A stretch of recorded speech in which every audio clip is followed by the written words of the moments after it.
A palavra que nos traz vida. Oi, gente querida, espero que estejam todos bem.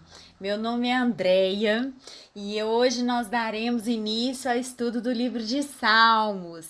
Mas antes eu quero aqui agradecer o convite do pastor Ricardo para poder fazer esses estudos e confiar a mim, né, esse desafio tão grande, e agradecer também o meu esposo Marconi, que tem me dado muita força para engajar nesse estudo aqui com vocês, né? E hoje nós vamos dar início ao Salmo de número 1, mas antes eu quero aqui deixar com vocês um lembrete. O lembrete, como já foi dito, né, no último estudo aí, feito pelo Jonatas, do livro de Apocalipse, né? Então, relembrando aqui para você comprar a Bíblia 365, porque ela divide a leitura do texto bíblico em um trecho do Novo Testamento, um trecho do Velho Testamento e um de Salmos e outro de Provérbios. Essa Bíblia vai te auxiliar muito na leitura da Bíblia durante todo o ano. Esse desafio, né, ele começou com a ideia de lermos a Bíblia toda, né?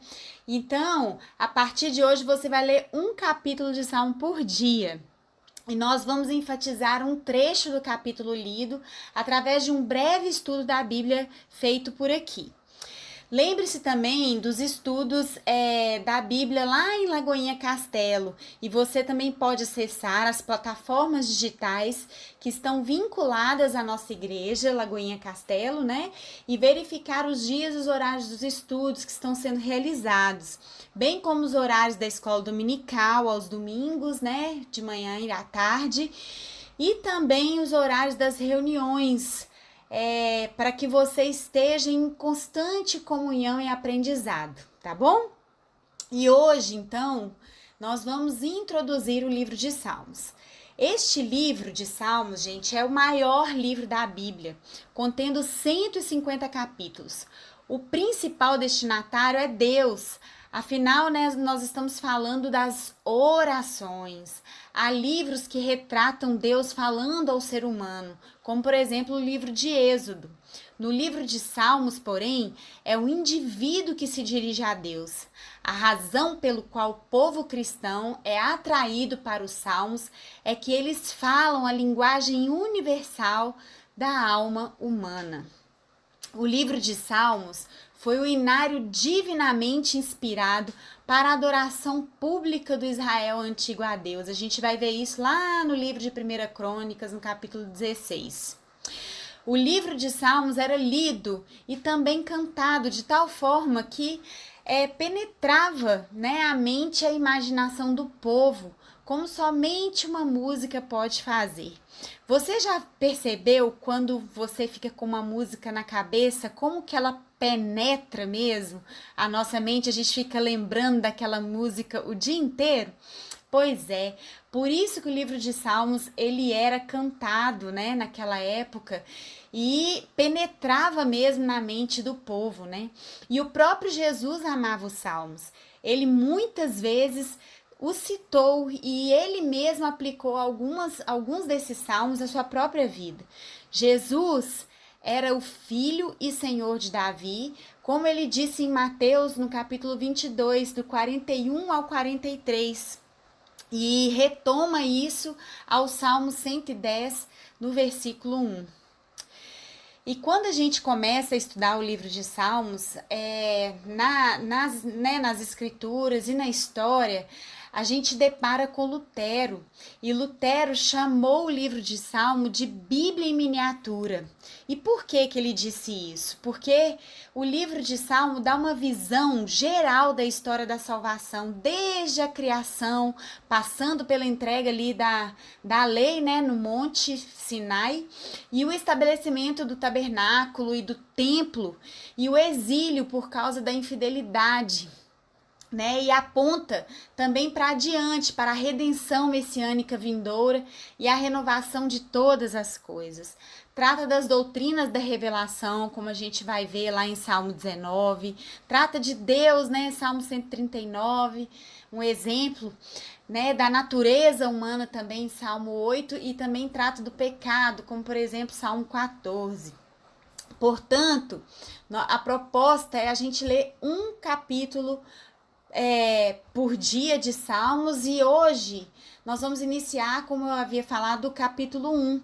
E nós vamos ler dois versículos, né, que me chamaram a atenção, que é o versículo 2 e o versículo 3, que diz assim: pelo contrário, antes o seu prazer está na lei do Senhor, e na sua lei medita de dia e de noite.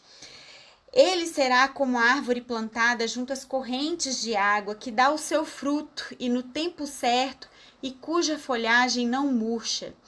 Tudo o que ele fizer prosperará. Voltando aqui no versículo 2, quando diz, né, que o seu prazer está na lei do Senhor e na sua lei medita de dia e de noite. O que é meditar, né, na palavra do Senhor? Meditar e deleitar na palavra do Senhor é considerar as suas implicações para toda a vida. É ter prazer, e ter prazer e não é apenas estar de acordo, né? Quando a gente fala que a gente tem prazer em algo, não é só dizer que a gente está de acordo com aquilo, mas é amar os mandamentos do Senhor, né? É ser uma livre entrega de si mesmo a Deus, em amor, nada por obrigação. É não se deixar ser seduzido pelas regras impostas a este mundo, seguindo o caminhar da multidão, né? Se deixando levar, vamos dizer assim, né? Meditar e ter prazer na palavra do Senhor é fazer da sua lei a sua regra de vida. A lei do Senhor é a satisfação do justo. O justo não se rebela contra as exigências árduas da lei. Antes, todo o seu ser a aprova e a endossa. Satisfazendo-se na lei do Senhor, o justo meditará sobre ela e debruçará sobre ela sempre, de dia e de noite, pois se torna uma satisfação interminável. Então, quando a gente lê e medita na palavra do Senhor e a gente não faz por obrigação, ela se torna uma satisfação interminável para nós, que somos considerados justos diante de Deus. E como consequência, nós vamos ver no versículo 3 o que isso vai nos causar.